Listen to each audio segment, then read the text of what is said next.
I'm not a very technological person, and I'm definitely not very skilled with computers. However, I did dedicate about 2 hours to try and download Tor, using as many YouTube tutorials as I could get my hands on. I wasn't interested in deep web surfing or trying to find anything sick or perverted. I just wanted to get my hands on some drugs as soon as possible. I was a pretty big junkie, trying to get my hands on what I could. Oxycodone and meth were my personal favorites. Not only did I need to try to satisfy my own substance craving, I needed to fill in the money pit I've fallen into. Getting wasted at my local bar every night while working a minimum wage job consumes a large part of my weekly paycheck. The only other fast and easy income I knew I could get was through selling drugs, and most people I talked to recommended the deep web. I didn't really know what it was at first, so I did my research and read a lot of stories. I was nervous, but knew most of the nasty crap wasn't true, and that I wouldn't see it as long as I wasn't looking for it, unless it would find me. So I booted Tor and went straight to the hidden wiki, and started looking at the different drug marketplaces. And I must say I was impressed. Some had sections for all different substances, while other sites focused on providing specific drugs like marijuana or psychedelics. I found one marketplace that was selling both oxy and meth, and decided to stay on this site a little longer. For about 10 minutes, I browsed the whole marketplace, but I was more interested in their oxy and meth. After converting currencies, I realized I could make a decent profit reselling this if I bought this from the website. Remembering the name of the site, I was all set to log out and go on with my day.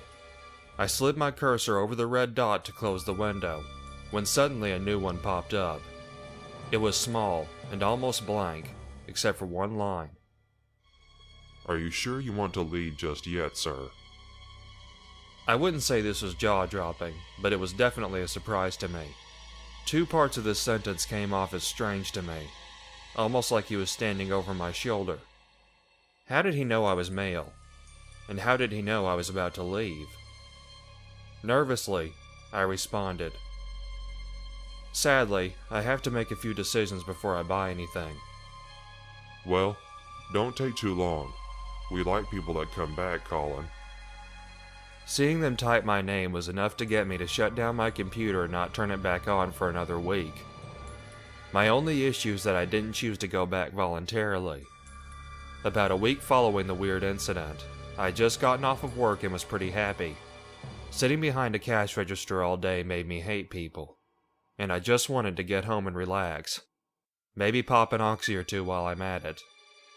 On the train ride home, my phone buzzed in my pocket. Friends of mine were very limited, and I was not very close with my family, so I don't usually get texts, especially around this time of day. Pulling out my ancient iPhone, a 3GS to be exact, I didn't recognize the number at all. It wasn't my area code. I realized who this was very quickly, once I read the message that made me gasp. Hey, I took you to be a man of your word. I believed you when you said you would come back.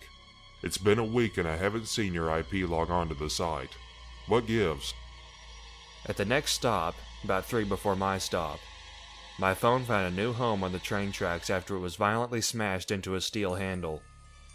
Being paranoid the rest of the trip home, I cautiously entered my apartment building and approached my door to find a new phone and a note on the door. It simply said, We all get second chances. Make the right choice. Don't call the police.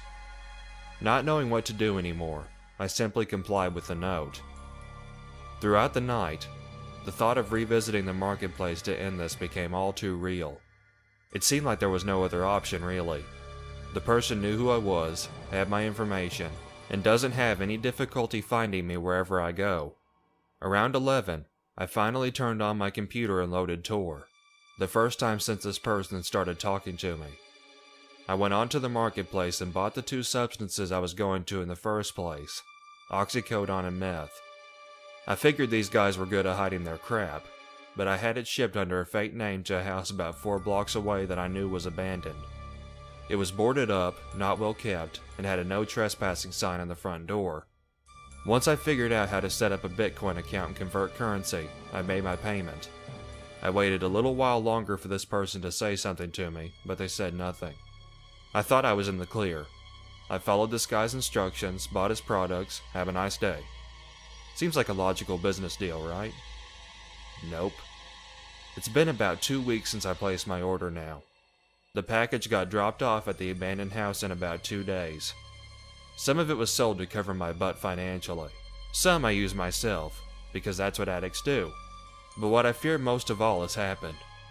Today, once I got home from work, I had 2 messages from the same number as before. The first message read, It looks like you enjoyed my product.